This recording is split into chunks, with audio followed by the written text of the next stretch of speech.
Қайырлы күн, құрметті Агро каналының көрермендері. Бізде міне бордақы науқаны басталды.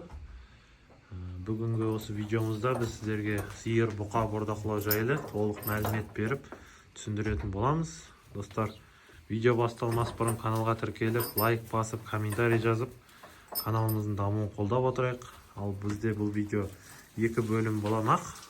Бірінші бөлімінде қалай бордақымызды бастағанымызды айтып берем. Екінші бөлімінде жем шөп мөлшері, су мөлшерін барлығын толық көрсетіп айта кететін боламыз. Ал біз видеомызды бастаймыз. Бізде қазіргі таңда бордақыда көбінесе ұрғашы малдар, сиыр малдары тұр. Себебі өздеріңіз білетіндей, соғымға бұқадан гөрі сиыр еті ыңғайлырақ болады. Себебі бұқа етін кішкене жұмырлау келгендіктен көбінесе кафелерге, тағамданатын жерлерге жіберіп жатады. Ал сиыр еті бізде көбінесе бұл соғым уақытында ыңғайлы, жұмсақ етті болып келеді. Сол себепті осындай қазіргі таңда осы қазан айы мен желтоқсан айының арасында көбінесе сиыр еті жақсы өтеді. Сиырға сұраныс көп. Сол себепті осы бордақымызды сиырдан бастап отырмыз. Ең алдымен осы сиырларды бордақылап, бірінші қатарды сатып жібереміз. Содан кейін екінші қатар бұқаларды қоятын боламыз бордақыға. Бордақыланатын бұқаларды да келесі видеоларда көрсететін боламын. Сол себепті видеоны үзбей көріп отырыңыздар. Каналға шыққан подписаться деген батырмасын басып, жанында колокольчикті басып қойыңыздар. Сонда видеоны бірінші үзбей көріп отыратын боласыздар. Әрбірінің жасына келетін болсақ, мынау бізде құнажын, әлі тумаған, 1,5 жасар. Мынау бізде бір туған сиыр, дөнежін сиыр. Бұл кішкене әлі сүтімен су алмай жатыр. Бұзауы кеш туған. Содан буаз емес, қысыр сиыр. Мынау бізде кенже буаз. Көктемнің 2026-нің шамамен май, июнь айларына қарай туады. Туса оға дейін бірақ бордақылап сатып жіберуге тырысамыз. Мынау да бізде кенже буаз. Мынау бізде таза қысыр. Мынау да кеш туады бізде. Мынау бізде бұқамыз. Қайын төбеге шығып, дөрлеп қазір сүретін боламыз. Төмен қарай.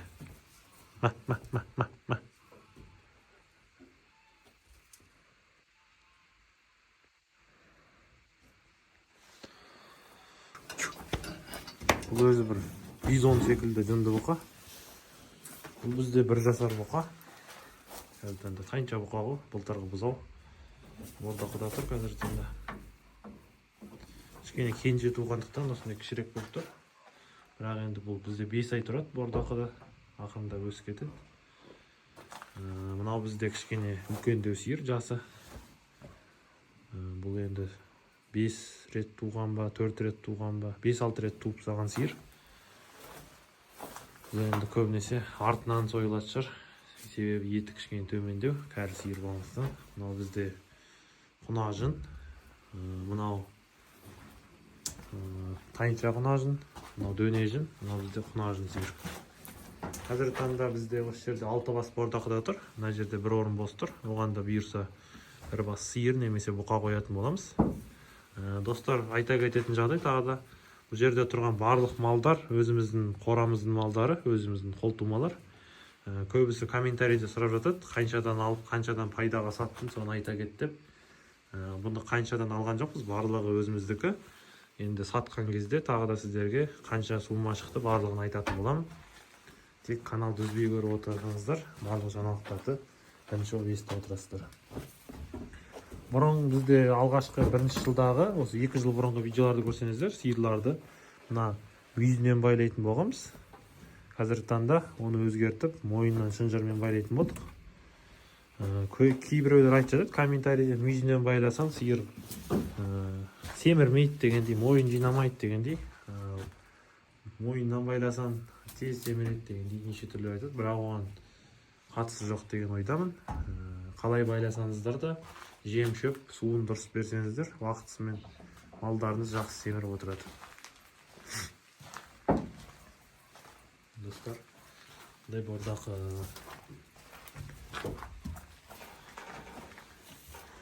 көбінесе бұқа малын, ұрғашы малдың жанына қоймаңыздар, себебі бұқа болғысы кеп, бұл көп шөп жемей тұрып алады осылайынан. Бізде енді басқа бордақ қора жоқ болғандықтан осылайынан шет жағына қойып қойдық бөлек. Бұны басында кейінірек қояйын дегенбіз бордаққа, бірақ қоршаудың бәрін бұзып, сиырдың даусынан, иісінен бұзып кеткендіктен байлап қоюға мәжбүр болдық. Сол себепті burada бордақланып жатыр қазіргі таңда. Ал қалғанның барлығы бізде көбінесе осы сиыр малдары тұрған.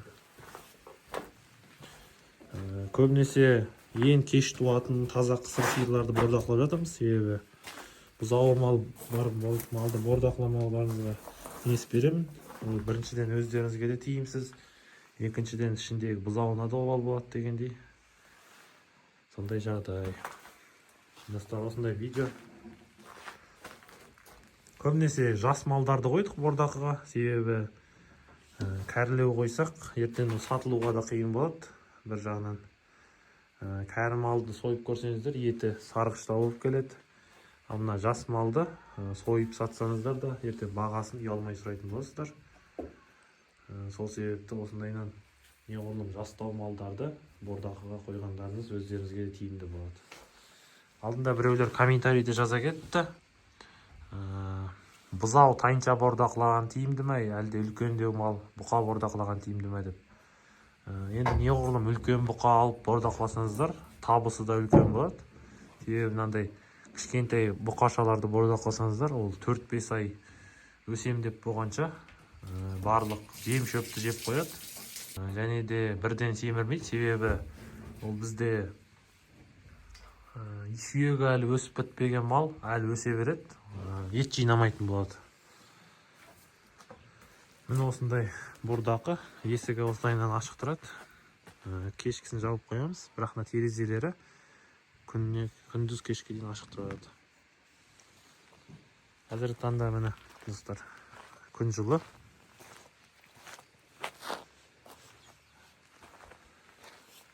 Суын дайындап қойғам. Қазір екінші бөлімде осы су беруін барлығын сіздер көрсететін боламыз. Айта кететін жағдай, мына қораның ортасындағы мына нелер неғып кішкене қысқа жасап қойғасын деп айтуларыңыз мүмкін. Бұрын бізде бұл жерде бордақы қора болмаған, кейіннен бордақыға айналып кетті қорамыз.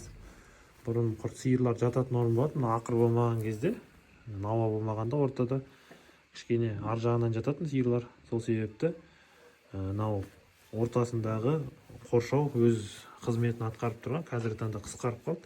Кейін келесі жылы мына жерге дейін тағы да ұзартатын боламыз, себебі мына сиыр бұрылып, мына астын былғап салуы мүмкін бір-бірінікін.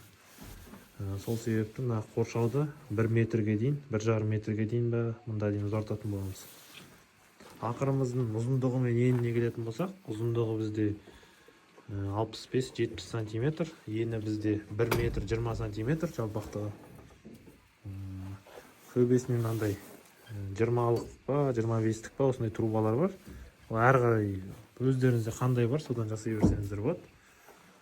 Бұл трубаның ортасы енді малыңыздың мөлшеріне қарай ірі бұқа қоятын болсаңыздар, кішкене биіктеу қылып, төмендеу қылып бұрай бересіздер. Астына келетін болсақ, асты бізде бетондалған. Енді бетонның үстінде жатқанға малға обал деп ойлап, өзімізше астына осындай қорда сеуіп қойғанбыз. Қорданы сыпырып алып тастап, ауыстырып отырамыз. Асты суланған сайын астын өзгертіп отырамыз. Қазір түс уақыты бізде сағат 12. Қазір су беріп, астын тазалап, ретке келтіріп қоятын боламыз. Кешкісін жем жейді. Ол процестің барлығын түсіретін боламыз сіздерге. Бірақ келесі бөлімде шығатын болады. Арасында сиырларымыздың тырмамен, тарақпен үстін тарап отырамыз. Бір жағынан үсті жылтырап отырады, бір жағынан арқасы, денесі қышығандықтан малда өзін жайлы сезінетін болады. Және де бордақыға кірместен бұрын, енді бұларға 1,7 шамасында болды бордақыда тұрғанына. Сіздерге кеңес берем. Бірден Ивермек немесе Айвин бар, тағы да экомиктин бар, сол секілді дәрілермен сиырларды бордақыға кірместен бұрын егіп тастаңыздар, кірген күннен бастап. Сонда сиырларыңыз биттемей бірден жылтырап әдемі болып кетеді. Міне достар, осындай видео болды. Бірінші бөлім. Сіздерге ұнады деген ойдамын. Ұнаса лайк басып, комментарий жазып, каналымыздың дамуын қолдап отырайық. Сіздермен Агро каналы. Келесі видеода кездескенше.